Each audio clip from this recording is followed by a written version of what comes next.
Hello दोस्तों, स्वागत है आप सभी का अजीत यूपीएससी जर्नी चैनल पे। तो दोस्तों, आज का हमारा टॉपिक होने वाला है मुगल साम्राज्य। मुगल साम्राज्य के बारे में देखेंगे आज हम कि इसमें से कौन कौन से बिंदु बन सकते हैं, कौन कौन से टॉपिक हमारे एग्जाम के लिए इम्पोर्टेंट हो सकते हैं। ठीक है, तो मुगल काल का पहला शासक था हमारा बाबर, जिसका जन्म 1526 ईस्वी में हुआ और उसकी मृत्यु 1530 ईस्वी में हुई। इसके बारे में पॉइंट वाइज हम देखते हैं। तो पहला पॉइंट है कि भारत में मुगल वंश का संस्थापक बाबर था। बाबर का जन्म 1483 ईस्वी परगना उज्बेकिस्तान में हुआ। तीसरा पॉइंट है, बाबर के अनुसार उसको भारत पर आक्रमण करने का निमंत्रण पंजाब के शासक दौलत खान लोदी एवं मेवाड़ के शासक राणा सांगा ने दिया था। अगला पॉइंट है, पानीपत के प्रथम युद्ध 1526 में जो हुआ था, ईस्वी में बाबर ने पहली बार तुलगमा युद्ध नीति एवं तोपखाने का प्रयोग किया था। अगला पॉइंट है, उस्ताद अली एवं मुस्तफ़ा बाबर के दो प्रसिद्ध तोपची थे। उस्ताद अली और मुस्तफ़ा ये दोनों बाबर के प्रसिद्ध तोपची थे। ठीक है, हम आगे देखते हैं।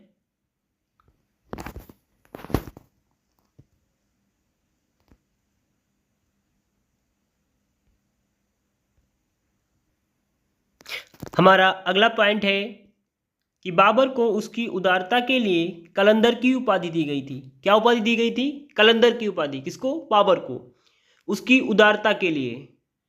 ठीक है, अगला पॉइंट है, खानवा के युद्ध 1527। खानवा का युद्ध जो हुआ था वो 1527 में हुआ था।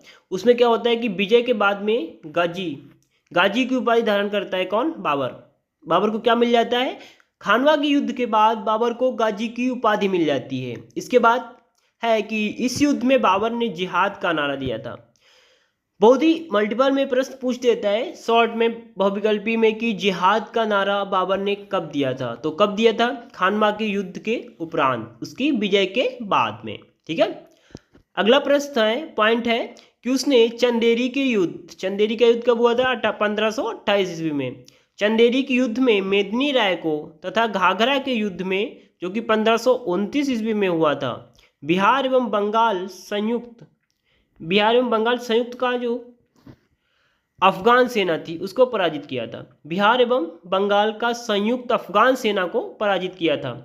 ठीक है, अगला पॉइंट है, बाबर ने गजे बाबरी नामक माप का प्रयोग किया था। किसका प्रयोग किया था बाबर ने? गजे बाबरी।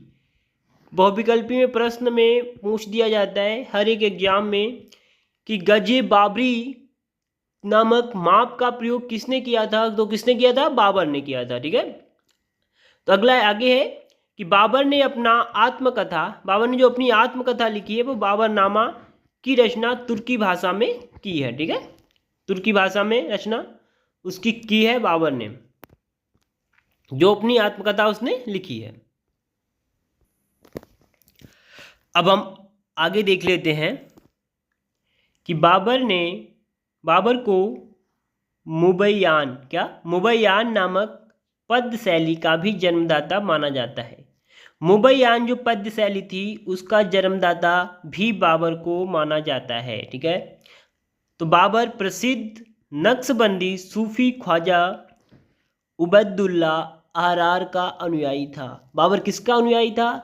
बाबर नक्शबंदी सूफी ख्वाजा उबैदुल्ला अहरार का अनुयायी था। ठीक है, तो यहाँ पे हमने बाबर के अंतर्गत जो भी प्रश्न बनते थे, जो भी उसकी महत्वपूर्ण चीज़ें थी, सभी क्लियर करने का प्रयास किया है बहुत ही संक्षिप्त रूप में। और अगले वीडियो में हम दिखाएंगे बाबर के बाद जो उसके अगले वंश जाते हैं, उसके लगातार ये सीरीज जारी रहेगी। और अगर आप इस सीरीज में हमारे साथ जुड़ना चाहते हैं तो प्लीज़ सब्सक्राइब करें हमारे चैनल को, और हमारे साथ जुड़ सकते हैं आप एकदम फ्री ऑफ कॉस्ट।